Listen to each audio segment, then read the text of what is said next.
Assalamualaikum everybody. 2 miles outside of my hometown, there is a small church. Just after that church is an old gravel road, leading to other small gravel roads. These are meant to be used by the farmers who farm the fields that run along each side of the road. Sometimes I'd bring paint and a canvas, or a pencil and a sketchbook. Sometimes my guitar. I went there to meet God. I have always found God in the sunset, in the trees, in the rain, in the hum of humid nights. I'd sit there on my car, looking out at the vast fields to sunset beyond, laughing, crying, singing, and calling out to God. Sometimes I'd be in deep sorrow, other times in rapturous joy. Still other times, I cried to God in anger. I didn't understand why this or that terrible thing afflicted me or my loved ones. In those days, I was a devout evangelical Christian of the Nazarene denomination. I only knew God through a connection with Jesus. Peace and blessings be upon him. I, believing that I simply had to accept the free grace of God because of the blood spilt by God when he was chosen to die for my sins.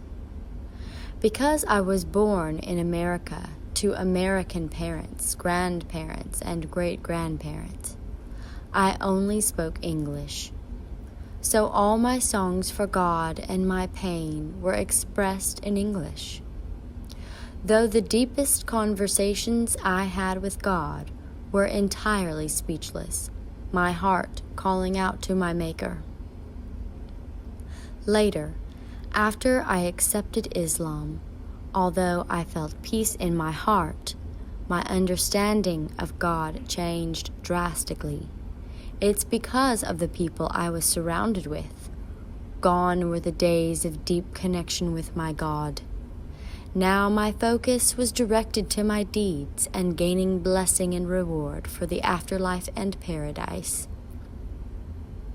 But contrary to the understanding of many, I chose Islam not to avoid hellfire, not to attain paradise, but purely because I wanted, more than anything, to be near to God, here and now, and later in paradise if he chose. If I could be near to my God, my heart was content with whatever that meant. But slowly, my innocence and pure love for God was tainted.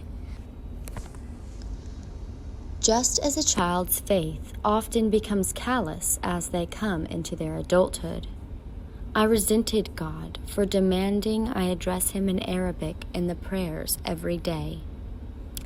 And I was told by my companions I was required to even speak to him in my private prayers, using prescribed Arabic words issued by Prophet Muhammad. Peace and blessings be upon him.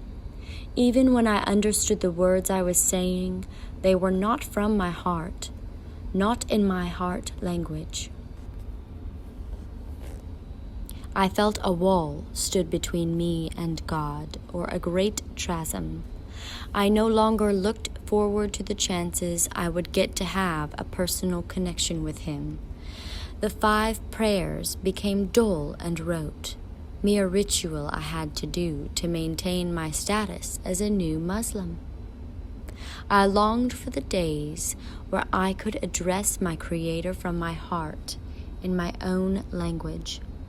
But as often happens in the life of a sojourner, I came to a crossroads finally and had a choice to make.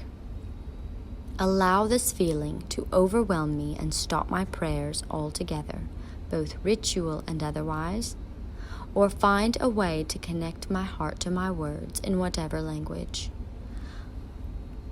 I began to intentionally talk with God again in English in my everyday life.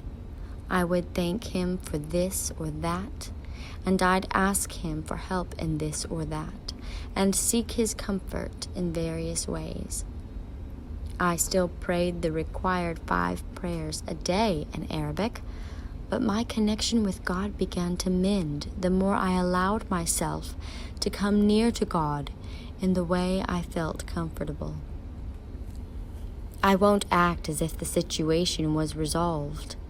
As a new Muslim, I am a searcher on a journey to my Lord, always climbing and falling, moving and resting. God wants you to draw near to him. God opens the door and beckons you.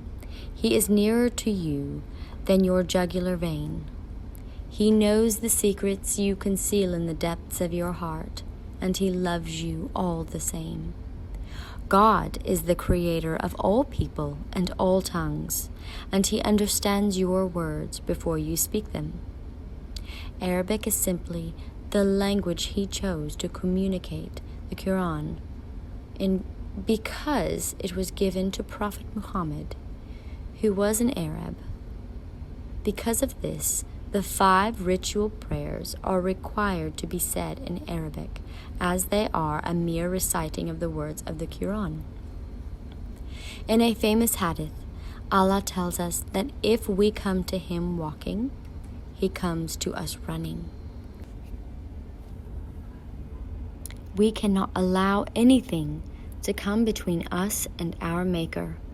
We cannot remain Muslim in name alone, performing countless rituals with no depth of meaning to ourselves. Islam is meant to revolutionize your life and your world, our world.